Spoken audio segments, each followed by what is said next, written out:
बिस्मिल्लाहिर्रहमानिर्रहीम। सबसे पहले अब हम लोग करेंगे inferior aperture. What is inferior aperture? और इसको कहते हैं आउटलेट ऑफ थोरैक्स। क्योंकि इसको किस तरह कहते हैं, जब एटलस में सबसे पहले हम लोग थोड़ी सी डायग्राम देखें समझने के लिए कि ये पूरा जो ये क्या है, पूरा एक रिब केज है। ये रिब्स हैं। Rib cage consist of ribs.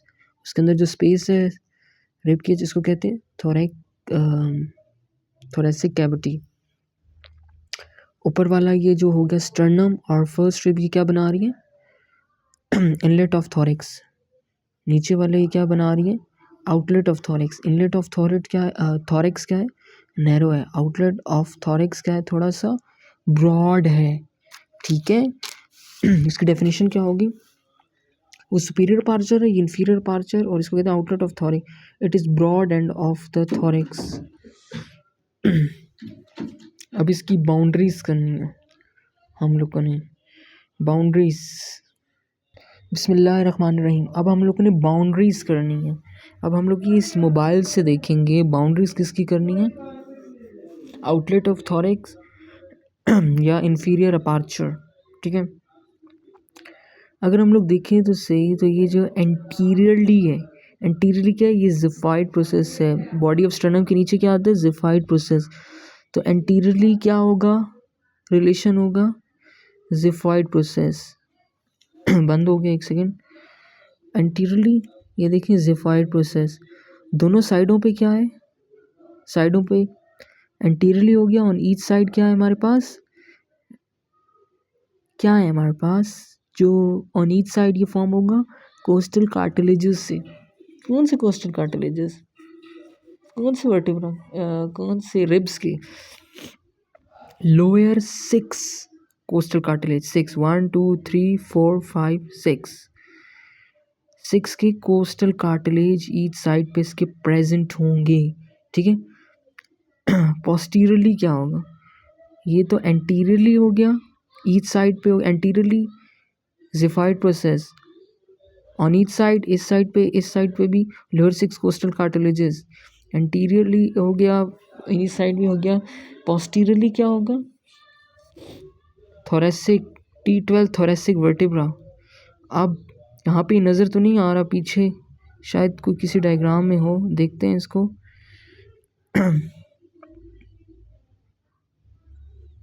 Diagram में तो शो नहीं हो रहा, लेकिन ये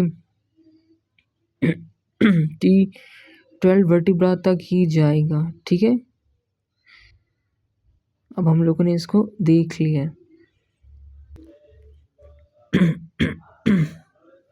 अब हम लोगों ने करना है, ये बताना है कि जो इन्फीरियर अपर्चर होता है, यहाँ पे एक ही मसल होता है प्रेजेंट, वो कहते हैं डायाफ्राम। अब डायाफ्राम की हम लोगों ने अटैचमेंट्स पढ़नी है। इसकी ओरिजिन किधर हो रही है, इंसर्शन किधर हो रही है, नर्व सप्लाई क्या हो रही है, एक्शन क्या हो रहा है, ये हमें पता होना चाहिए। क्योंकि यहाँ पे सिर्फ डायाफ्राम मसल ही प्रेजेंट होता है। डायाफ्राम मसल क्या होता है? Separate the thoracic cavity from the abdominal cavity, separate करता है। ठीक है। अब हम लोगों ने डायाफ्राम की अटैचमेंट पढ़नी है, origin, insertion, nerve supply, action. ठीक है। Outlet of thorax makes a muscle known as diaphragm. अब डायाफ्राम जो होती है उसका ओरिजिन किधर से होगा? फॉर एग्जांपल सबसे पहले हम लोग डायग्राम देखें। ये डायग्राम है, ये जिफाइड प्रोसेस है, यहाँ से किसका ओरिजिन होगा? डायाफ्राम का। ठीक है। और डायाफ्राम का ओरिजिन किधर से हो सकता है? इधर हमने नोट्स पे लिखा हुआ है लोअर 6 कोस्टल कार्टिलेजेस। ये जितनी भी कोस्टल कार्टिलेजेस है ना, कौन से लोअर 6? 1 2 3 4 5 6। यहाँ की ये आगे होती है, ये कोस्टल कार्टिलेजेस होती है ना। ये कोस्टल कार्टिलेजेस से भी इसका ओरिजिन हो रहा है। ये जो ये बनी हुई है ना, ये कोस्टल कार्टिलेजेस हैं, ये रिब्स हैं, स्टर्नम के साथ ज्वाइन होती हैं जाके। ठीक है। तो कौन सी लोअर 6 कोस्टल कार्टिलेजेस से? इसकी कोस्टल कार्टिलेज ये है, इसकी ये है, ऊपर वालों की करीब करीब है, इसकी ये है, इसकी ये है। तो ये जो डायाफ्राम होता है, लोअर 6 कोस्टल कार्टिलेज, जिफाइड प्रोसेस, और ये पोस्टीरियर साइड ऑफ डायाफ्राम पे ये ये पोस्टीरियर साइड डायफ्राम ना पिक्चर शो हो रही है। तो यहाँ पे डायफ्राम की होंगी कुछ एक्सटेंशंस होंगी, इसको कहेंगे क्योंकि डायफ्राम भी एक शीट ऑफ स्केलेटल मसल्स है, तो डायफ्राम की मस्कुलर एक्सटेंशंस होंगी। इसको कहते हैं हम लोग, क्या कहते हैं हम लोग, इसको हम लोग कहते हैं इसको हम लोग कहते हैं क्रस ऑफ डायफ्राम। ये क्रस ऑफ डायफ्राम ये जा रही हैं किधर तक जाती हैं, किस लेवल पे, T1 से लेकर T1 से T5 वर्टिब्रा के लेवल तक भी जाती हैं एक्सटेंशंस डायफ्राम की, जिसको क्रस ऑफ डायफ्राम कहते हैं। ठीक है, अब ये सारे जाके एक इधर से निकला सॉरी एक एंटीरियर से निकला ज़िफाइड प्रोसेस, एंटीरियर से निकला ज़िफाइड प्रोसेस, यहाँ पे कोस्टल कार्टिलेजेस से निकला है लोअर सेक्स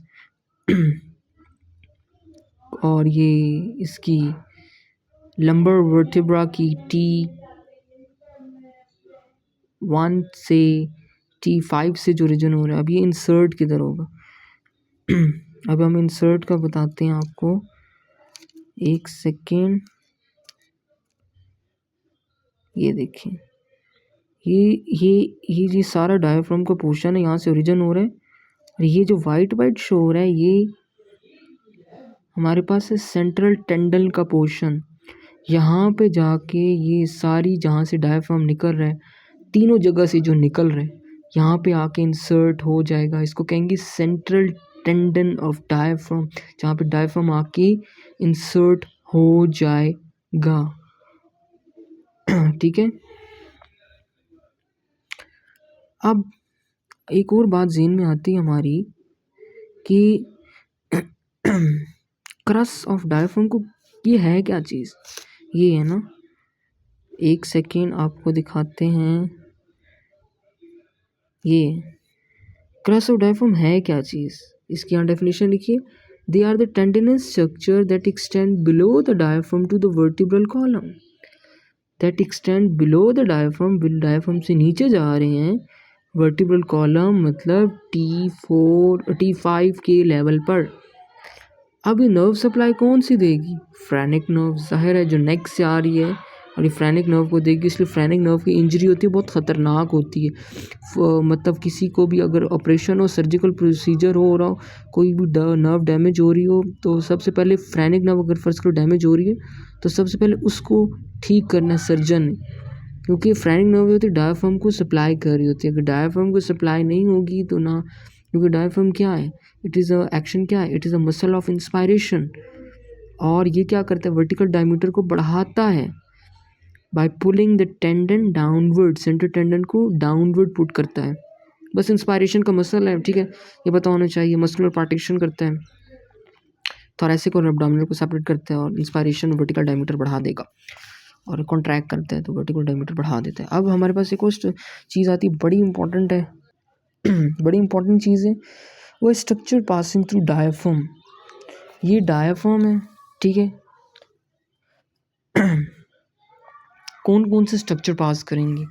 अब डायफ्राम के अंदर लार्ज ओपनिंग भी हैं, स्मॉल ओपनिंग्स भी हैं। लेट्स सी, आपको डायग्राम दिखाते हैं हम लोग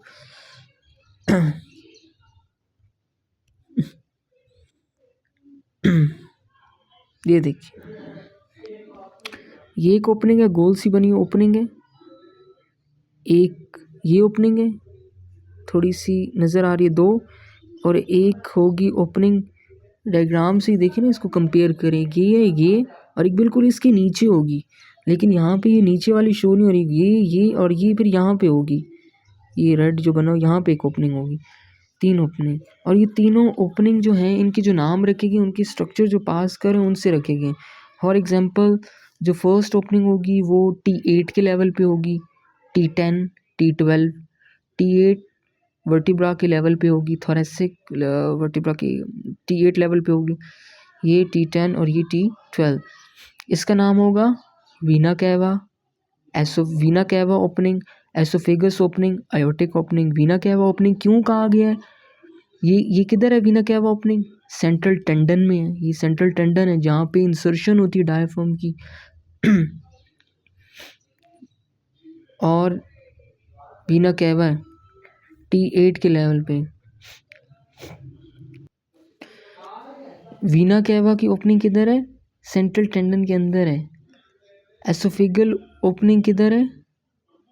ये लिखोगे in the right cross of diaphragm, कि राइट क्रस है और डायफ्राम यहाँ पे आती है। आयोटिक ओपनिंग किधर होगी? In the medial arcuate ligament के नीचे होगी। मीडियल आर्कुरेट लिगामेंट है, इसके नीचे होगी आयोटिक ओपनिंग।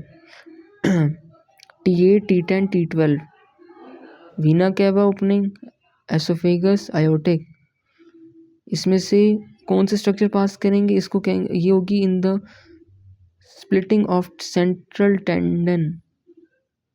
नहीं, it is present in the central tendon, it is present at the splitting of the right crura of diaphragm की, क्योंकि क्रूरा ऑफ डायफ्राम की स्प्लिट हो रहा है, राइट क्रक्स जो बन क्रूरा में बोलो सॉरी क्रस ऑफ डायफ्राम के स्प्लिटिंग में होगा। ये होगा मीडियल आर्कुरेट लिगामेंट के नीचे होगी। Medial arcuate median not medial, median arcuate ligament के नीचे होगी ओपनिंग, ठीक है। अब इसकी बहुत ज़्यादा इम्पोर्टेंट है कि इसकी जो शेप होती है, जो वीना कैवा ओपनिंग की क्या होती है? क्वाड्रिलेटरल एलिप्टिकल, क्वाड्रिलेटरल एलिप्टिकल और राउंडेड। इसमें जो स्ट्रक्चर पास करेंगे उसका निमोनिक होगा PIL love ATA. PIL stands for P phrenic nerve, I inferior vena cava, L left, L क्या होगा? Lymphatic of liver, PIL love. अब लव एल से लेफ्ट गैस्ट्रिक वेसल्स, ओ से एसोफिगस, वी से vagus nerve vessels trunk जो भी, ATA ATA। यहाँ से देखिए azygos vein, thoracic duct, और जो इसकी तीसरा नाम क्या है? आयोटा। तो यहाँ से आयोटा भी पास करेगा इस ओपनिंग से, ये बहुत इम्पोर्टेंट है। पिल लव आटा दोबारा रिवाइज कर लेते हैं। पिल लव आटा, इंफीरियर वेना कैवा, और आई से पी से फ्रेनिक नर्व, पिल आई से इंफीरियर वेना कैवा, एल से lymphatic of liver, love left gastric vessels, O से एसोफेगस, बी से vagus nerve, azygos aorta thoracic duct, यहाँ पे लिम्फेटिक ऑफ लिवर और ये लेफ्ट गैस्ट्रिक वेसल्स, ठीक है।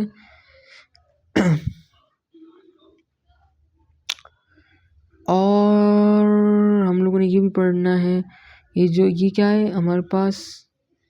ये एक्सटेंशन आ रही है right cross of diaphragm, left cross of diaphragm. Left right वाला थोड़ा लंबा है, लेफ्ट वाला थोड़ा छोटा है। और जो सिंपैथेटिक ट्रंक है, सिंपैथेटिक ट्रंक है, इट इज कमिंग जस्ट, लिखा हुआ sympathetic trunk passes behind the medial arcuate ligament, median arcuate ligament, medial arcuate ligament,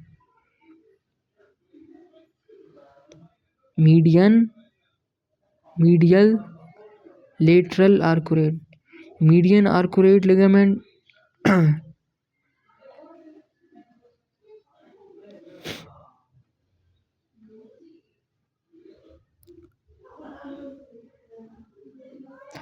median arcuate ligament, ठीक है। अब यहाँ पे एक बात लिखी हुई है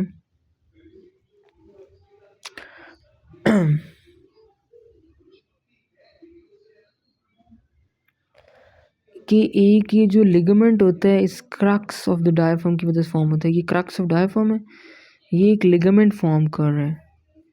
क्रक्स ऑफ डायफ्राम, यहाँ पे एक बात भी लिखी हुई है, the crux of diaphragm it forms a ligament or the ligament is formed due to crux of diaphragm.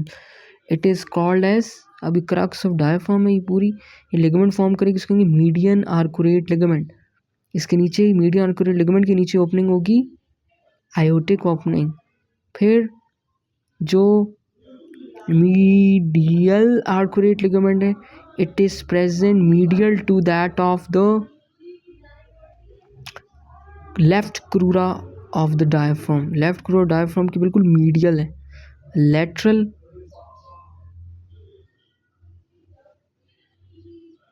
arcuate ligament is present just lateral to the crura of diaphragm. अब sympathetic trunk है, ये ऐसे trunk होते हैं जिससे बहुत सारी sympathetic nerves originate करती हैं। अब जो सिंपैथेटिक ट्रंक होगा वो होगा, इट इज़ यहाँ पे बात लिखी भी है, passes behind the medial arcuate ligament. Medial arcuate ligament, medial जो आर्कुलेट लिगामेंट है इसके पीछे होगा, आगे नहीं होगा, ठीक है। और सिंपैथेटिक ट्रंक भी हो गई, और यहाँ से ही जो सब कोस्टल वेसल्स होंगी, नर्व सब कोस्टल आर्टरी, नर्व वेन सारी पास करेंगी, ठीक है। और एक और बात, जो हमारे पास क्रस ऑफ डायफ्राम होगा, राइट क्रस ऑफ डायफ्राम, उससे दो नर्व पास करती हैं, ग्रेटर स्प्लैंकनिंग नर्व और लेसर स्प्लैंकनिंग नर्व, ये दोनों पास करती हैं इससे। ये याद रखने की बात है, ठीक है, ये बहुत इंपॉर्टेंट है। अब effect of contraction of diaphragm, अगर डायफ्राम कॉन्ट्रैक्ट कर रहा है तो ये डायलेट कर जाएगा, ये कॉन्स्ट्रिक्ट कर जाएगा, इस पर कोई चेंज नहीं आएगा। क्वाड्रिलेटरल, एलिप्टिकल, राउंडेड, ठीक है। कौन कौन से लिगामेंट्स हैं डायफ्राम के, आने चाहिए हमें डायफ्राम के ligaments, important questions. median arcuate ligament that is formed due to the crura of diaphragm, medial arcuate ligament that is present just to the medials of the left crux of diaphragm, lateral arcuate ligament, it is present just lateral to the crux of the diaphragm, sympathetic trunk, it is present just behind the medial arcuate ligament। मेरे ख्याल में हो ही गया है, कोई बात रह नहीं गई। दोबारा से एक दफ़ा डिस्कस कर लें। T8, T10, T12, right tendon, present splitting of the crus of diaphragm, T8, T10, T12, it is present just below the median arcuate ligament। बहुत अच्छे से समझा दिए। क्रक्स ऑफ डायफ्राम से राइट क्रक्स ऑफ डायफ्राम में कौन पास करेंगे, greater स्प्लैंकनिंग nerve, laser स्प्लैंकनिंग nerve, बहुत डिटेल में। अल्लाह हाफिज़।